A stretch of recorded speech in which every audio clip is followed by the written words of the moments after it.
Since the announcement of Robert Downey Jr.'s new role, Marvel had skipped San Diego Comic-Cons, but this year they returned and made quite a spectacular entrance, because they finally fulfilled fans' dreams and cast Ryan Gosling as Ghost Rider. At the same time, they showed a new Black Panther and a trailer for the Avengers, which has already leaked, plus a bunch of other things we'll break down in this video. Enjoy the watch. We'll start with the main surprise from Kevin Feige. The former Mr. Stark is now officially part of the Marvel Cinematic Universe, and he will play Ghost Rider. And it's specifically the Johnny Blaze version. Interestingly, his wife will play the character's love interest, just like in the past films with Nicolas Cage. Apparently, after working with Sean Levy on Star Wars, Starfighter, the actor couldn't resist and came to the studio himself with his own idea.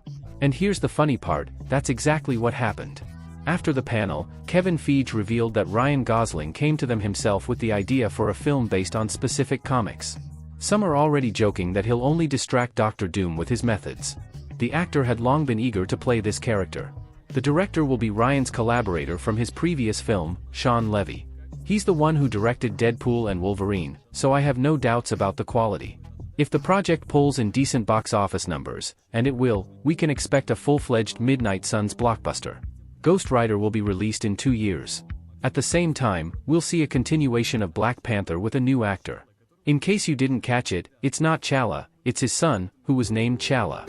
Yes, it's a bit confusing, but it was very interesting to watch the face of the current Panther, who apparently realized that people want her replaced. Honestly, it's a bit unfair. And originally, the idea of giving her that title was a questionable decision. Well, what can you do? Those were the decisions of Marvel's previous saga. The new Black Panther will be played by David Johnson. You might know him from films like Rye Lane and Alien, Romulus. Interestingly, the fan cast was Idris Elba, and even he hinted that he would play this character. Something happened, and the role went to David. What exactly, we'll probably find out in about 10 years. Personally, I like this actor. He has a kind face, though I haven't seen any films with him. But here's the question. They said he was still small, so how did he grow up so fast? The answer is simple. After Secret Wars, there will be a soft reboot. We'll be watching one universe where the Avengers, the X-Men, the Fantastic Four, and so on all exist. But the main thing is they'll remove unnecessary heroes and possibly change others as they see fit. The director of the film will be the well-known Ryan Coogler. He made a name for himself this year. The film will be shot on wide-format film, the same format used for Oppenheimer, so there's no doubt about the picture quality. Everything will be great. The film will be released, if all goes smoothly, on December 15, 2028. Next, it wasn't Tom Holland who appeared on the panel, but Jon Bernthal, and he presented Spider-Man: New Day. They showed a clip from the film where Punisher and Spider-Man fight against the Hulk. That's all for Spider-Man, and it makes sense, the whole film comes out very soon. But now let's talk about the Avengers. Part of the cast appeared on the panel, including Kathryn Hahn. She will appear in this film. By the way, in an interview after the panel, the actress said we'll see her character in a different light.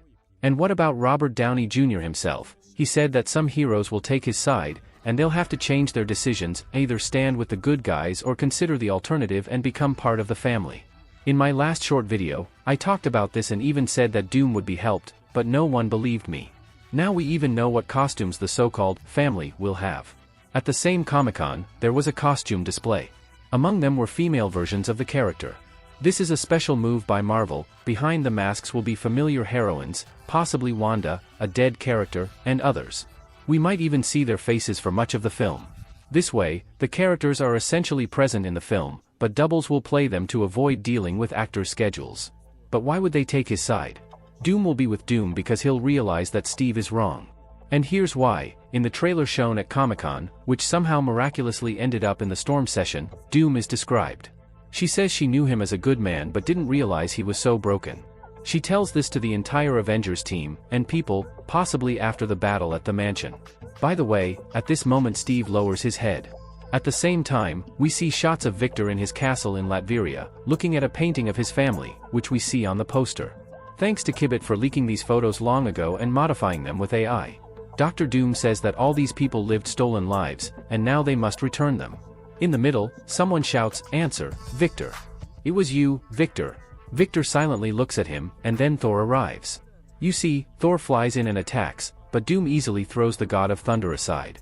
At the end, we see a scene from another leaked clip where Dr. Doom uses his magic to control the Guardians. What do we understand from this? 1. Victor is definitely from the Fantastic Four universe, and they knew each other well. He lost his entire family.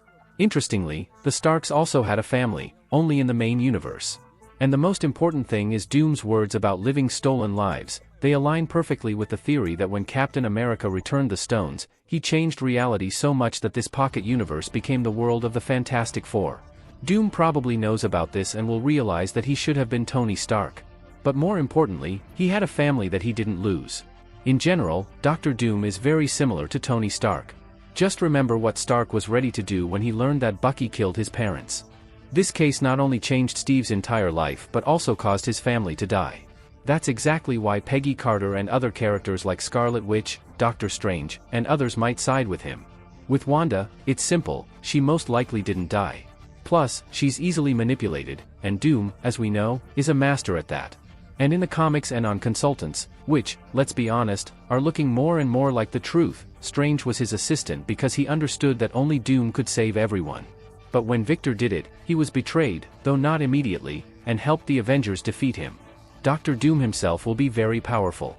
For example, in the scene with Thor, he uses magic. We saw a green flash of energy, which in the comics is a power he inherited from his mother.